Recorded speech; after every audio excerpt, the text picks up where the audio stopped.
স্ত্রী স্বামীর অনুমতি ছাড়া যেখানে সেখানে যায়, স্বামী বাধা দিলে ঝগড়া করে, এ সম্পর্কে কিছু বলবেন? আজকাল আমাদের বোনদেরকে অতিরিক্ত স্বাধীন চেতা করে দিয়েছে কিছু মানুষ।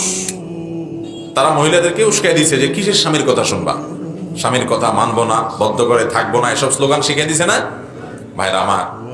এটাতে মনে হয় যে স্বামী খুব, এই বউরা মহিলারা খুব স্বাধীন হয়ে গেছে।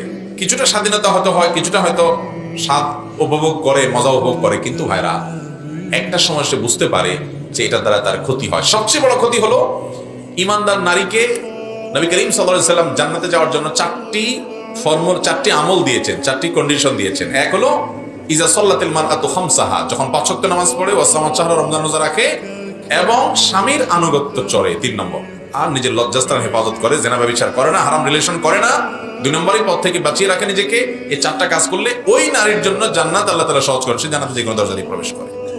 এই জন্য ভাইরা আমার, আমাদের মা বোনরা স্বামীর নির্দেশ মেনে চলতে হবে। যতক্ষণ পর্যন্ত অন্যায় নির্দেশ না করবেন, তিনি বাইরে যাবেন, কোথাও যাবেন,